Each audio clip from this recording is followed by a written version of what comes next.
রমাদান মাস 12 মাসের মধ্যে, আরবি 12 মাসের মধ্যে সবচেয়ে গুরুত্বপূর্ণ এবং ফজিলতের মাস পবিত্র রমজান, যে মাসের নাম আল্লাহ রাব্বুল আলামিন কুরআন মজিদে উল্লেখ করেছেন। শাহরু রমাদান আল্লাযী উনজিলা ফীহিল কুরআন। রমজান এত পবিত্র মাস, এত মহিমান্বিত মাস, যে মাসের নাম আল্লাহ নিজে কোরআন মজিদে উল্লেখ করেছেন। এবং রমজানের পরিচয় দিতে গিয়ে আল্লাহ রাব্বুল আলামিন বলেছেন যে আল্লাযী উনজিলা ফীহিল কুরআন। রমজান ওই মাস যে মাসে কোরআন নাজিল করা হয়েছে।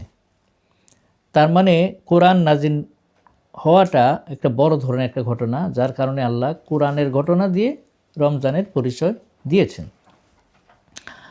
তো এই মাসে আল্লাহ পাক হাদিসে আছে যে হুজুর পাক সাল্লাল্লাহু আলাইহি সাল্লাম ফরমান যে এই মাস যখন আসে তখন আল্লাহ রাব্বুল আলামিন আকাশের দরজা খুলে দেন, রহমতের দরজা খুলে দেন এবং জান্নাতের দরজাগুলো খুলে দেন এবং জাহান্নামের দরজা বন্ধ করে দেন। আর ফেরেশতারা তখন ডাকতে থাকে, ইয়া বাগিয়াল খাইরি আকবিল, ইয়া বাগিয়া শাররি আকসির। হে কল্যাণ প্রার্থী, তোমরা দৌড়ে আসো। যারা কল্যাণ চাও তারা দৌড়ে আসো। আর ইয়া বাগিয়া শাররি, আর যারা অকল্যাণের যাত্রী, স্টপ। আকসির, full stop. যা হবার হয়ে গিয়েছে, এখন থেকে তোমরা থেমে যাও। এই আহ্বানটা ফেরেশতারা প্রতিদিন করতে থাকে। তো এই মাস এই জন্যেই যখন আসে হুজুর পাক সাল্লাল্লাহু আলাইহি সাল্লাম মাসের গুরুত্ব পাওয়া যায়। তিনি মিম্বরে উঠতেছিলেন খুতবা দেওয়ার জন্য। সেই সময় উনি বললেন আমিন, বললেন আমিন, আবার বললেন আমিন, তিনবার বললেন। সাহাবায়ে কেরাম পরে জিজ্ঞেস করলেন, ইয়া রাসূলুল্লাহ, নতুন জিনিস আমরা দেখলাম যে আপনি তিনবার আমিন আমিন আমিন বললেন, এটার কারণ কি? তো হুজুর সাল্লাল্লাহু আলাইহি ওয়াসাল্লাম বললেন যে জিবরাইল আমার কাছে এই মুহূর্তে এসেছিলেন এবং তিনি বললেন, যারা রমজান মাস পাইল অথচ রমজানের পাওয়ার পরে সে তার গুনাহ মাফ করাইতে পারল না, ইবাদতের মাধ্যমে, তিলাওয়াতের মাধ্যমে, তাসবিহাতের মাধ্যমে, ফাস্টিং বা সিয়ামের মাধ্যমে, কিয়ামের মাধ্যমে, এগুলোই তো। হ্যাঁ, তো গুনাহ মাফ করাইতে পারল না, সে জান্নাত থেকে আল্লাহ পাক তাকে দূরে সরিয়ে দেবেন। আর তার জন্য আল্লাহ পাকের লানত, তার জন্য আল্লাহ পাকের লানত। রাসূল সাল্লাল্লাহু আলাইহি ওয়াসাল্লাম বলছেন আমিন। আমিন, রাসূলের আমিন বলা অর্থ কি? মানে এটার মধ্যে কোনো সন্দেহ না, এটা হবেই। তো সুতরাং রমজান আমাদের জন্য যেমন মহা সুসংবাদ, তেমন আবার কিন্তু মহা ওয়ার্নিংও, মহা দুঃসংবাদও আছে। মানে পাইলাম কিন্তু পাওয়ার পর অবহেলা, এটাকে ছেড়ে দিলাম, বা দ্য ফুল এই যে রিওয়ার্ডটা আমরা অ্যাচিভ করার জন্য চেষ্টা করি নাই, তখন জিব্রাইল সুসংবাদ দিয়েছেন তাদের জন্য আল্লাহর লানত এবং তাদের থেকে জাহান্নাতকে দূরে নিয়ে যাওয়া হবে এবং জাহান্নাম তাদের জন্য ওপেন করে দেওয়া হবে। কারণ সুযোগ পাওয়ার পর, একটা তো হচ্ছে একজন করে নাই, আরেকটা হচ্ছে পাওয়ার পরে যে গুরুত্ব দিল না, এটা তো বড় অপরাধ। দ্বিতীয়ত হচ্ছে বলেছেন যে মা এবং বাবা আছেন তার, অথচ তাদের নাফরমানি সে করল, তাদের জন্য লানত। সুবহানাল্লাহ। এটা কত বড় ইম্পর্টেন্ট কথা যে মা বাবা জীবিত আছে, মা বাবার পাইছে, কিন্তু মা বাবার প্রতি সে সদয় ছিল না। আল্লাহ কোরআনে নির্দেশ দিয়েছেন যে ওয়াকফিদ লাহুমা জানাহা যুল্লি মিনার রহমাতি ওয়াকুল লাহুমা কাওলান কারীমা ওয়ালা তাকুল লাহুমা উফফিন ওয়ালা তানহারহুমা ওয়াকুল লাহুমা কাওলান কারীমা। মা বাবা দুইজনের একজন কেউ যদি বার্ধক্যে পৌঁছে যায়, আল্লাহ বলছেন যে তোমরা তাদের সামনে একদম বিনয়ের সাথে তুমি দাঁড়াবে, বাহুগুলো নত করে তুমি তার মা বাবার সামনে দাঁড়াবে, আর তাদেরকে কোনো কিছু থেকে তুমি না বলো না।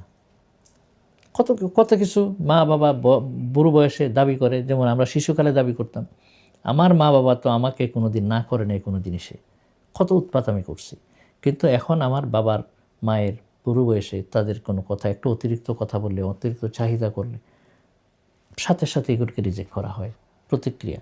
আল্লাহ বলে দিয়েছেন ওয়ালা তাকুল লাহুমা উফিন ওয়ালা তানহারহুমা, তাদেরকে উফ শব্দটাও বলবা না আর কোনো কিছু থেকে তোমরা তাদেরকে বিরত না করবে না। আর ওয়াকুল্লাহু মা কাওলান কারীমা, আর তাদের সাথে কথা বলবে অত্যন্ত বিনয়ের সাথে এবং সম্মানের সাথে। তো এই জিনিসগুলো যারা করে না তাদের প্রতি জিবরাইল আলাইহিস সালাম লানত দিয়েছেন আল্লাহর পক্ষ থেকে, রাসূল বলছেন আমিন। তো এই রমাদানের এখন কিন্তু আমরা শেষ প্রান্তে চলে আসছি। শেষ প্রান্তের মধ্যে প্রথমত হচ্ছে যে একটা সবচেয়ে বড় ধরনের একটা ঘটনা সংঘটিত হয়েছিল ইসলামের এই রমাদান মাসে, সেটা হচ্ছে ব্যাটল অফ বদর বা বদরের জিহাদ। দেখেন, বদরের যুদ্ধটা কিন্তু নানান কারণে সিগনিফিকেন্ট। বদরের যুদ্ধের ময়দানে যখন হুজুর সাল্লাল্লাহু আলাইহি সাল্লাম যান, 313 জন সঙ্গী তার সাথে ছিল এবং অত্যন্ত ক্ষুদ্র 313 জনের মাত্র 2টা উট ছিল বাহনে, তারা হেঁটে গেছেন। এবং তারা কারা? তারা হচ্ছে মুহাজির এবং তারা হচ্ছেন আনসার। মাত্র এক বছর আগে হুজুর সাল্লাল্লাহু আলাইহি সাল্লামের হিজরতের সময় মক্কা থেকে মুসলমানরা হিজরত করে মদিনা শরীফে একদম খালি হাতে যায়। বাড়ি ঘর, টাকা পয়সা, সম্পত্তি সব কিছু এখানে ফেলে তারা একদম জানটা নিয়ে তারা কিন্তু হিজরত করে। এবং সেখানে গিয়ে মদিনার মানুষেরা তাদেরকে ভাই হিসেবে গ্রহণ করে সেখানে ছিল, কিন্তু তাদের তো তখনও বাড়ি ঘর নাই। ঠিক একই অবস্থায় তারা আনসেটেলড অবস্থায় কিন্তু এই দ্বিতীয় হিজরিতে বদর যুদ্ধ এই দামামা বেজে ওঠে।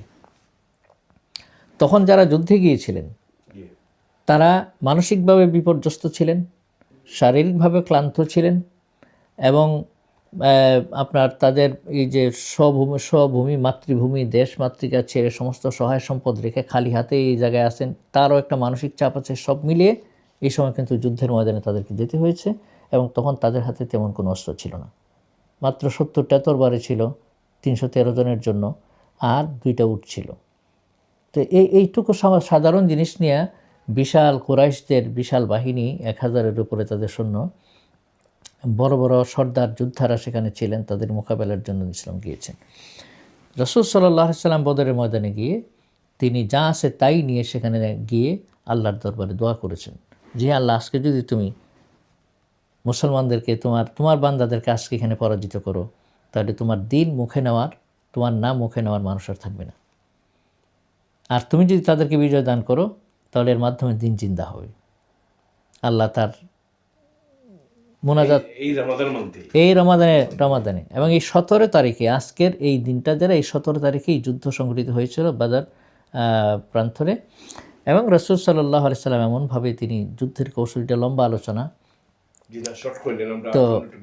তো সেই জন্য এই দিনে ফাইনালি রেজাল্ট হলো আল্লাহ রাব্বুল আলামিন মুমিনদেরকে প্রতিশ্রুতি দিয়েছেন যে আমি তোমাদেরকে আমার পক্ষ থেকে ওয়া আইয়াদাল্লাহু বিজুনুদিন লাম তারাউহা, যে এমন সৈন্য দিয়ে তোমাদেরকে আমি সাহায্য করব যেটা ওরা দেখে নেই। এই জন্য শয়তান এই সময় বদর যুদ্ধে কুরাইশদেরকে যাওয়ার জন্য সে শয়তানে মানুষের সুরতে এসে ইন্ধন জুগাইছিল, যেতে হবে, বিজয় তোমাদের সাথে আমরা আছি। কিন্তু যখন এরা দেখলো বদরের ময়দানে গিয়ে ফেরেশতা নাজিল হচ্ছে, এটা শয়তান দেখতে পাইছে, মানুষ দেখতে পায়নি। এটা দেখে শয়তান বলছে যে আমি যা দেখতে পাইতেছি তোমরা তা দেখো না, সুতরাং আমি পালাই গেলাম, আমি আর এখানে থাকবো না। এবং সে তখন একটু বনিতা করে বলছিল আমি আল্লাহকে ভয় পাই, মানে এটা একটা মস্কারা করে বলছে আমি আল্লাহকে ভয় পাই, আমি আর তোমাদের এখানে থাকবো না। তার মানে আল্লাহ ফেরেশতা নাজিল করেছেন, ফেরেশতা নাজিল করে মুমিনদেরকে সাহায্য করেছেন এবং বিশাল পরাক্রমশালী কুরাইশ বাহিনীর বিরুদ্ধে মুমিনদেরকে বিজয় দান করেছেন আজকের এই দিনে। এই জন্য আমরা দেখি ইসরায়েলে যখন গাজাকে অ্যাটাক করে রমজানে অ্যাটাক করে, আমেরিকা যখন ইরানকে অ্যাটাক করে তখন রমাদানে অ্যাটাক করে। মানে এরা বাছাই করে নেয় যে মুসলমানরা এই সময় থাকে মানে রোজাদার, ফাস্টিং করে, দুর্বল থাকে সকল দিক থেকে, সুতরাং এই সময়টা অ্যাটাক করার মোক্ষম সময়। কিন্তু তারা জানে না যে রোজা মানুষের মধ্যে যে এটা রোজা ফাস্টিং মানুষের মধ্যে, একজন মুমিনের মধ্যে কিন্তু এত শারীরিক মানসিক শক্তি দেয় যেটা ওই সাধারণ সময়ে হয় না, রমজানের চেয়ে বেশি শক্তি হয়। সুতরাং আল্লাহ এই বদর যুদ্ধে মাধ্যমে ইসলামের যে শিক্ষা দিয়েছেন সেই শিক্ষা আমাদের জীবনে বাস্তবায়ন করুক, এটা কামনা করি।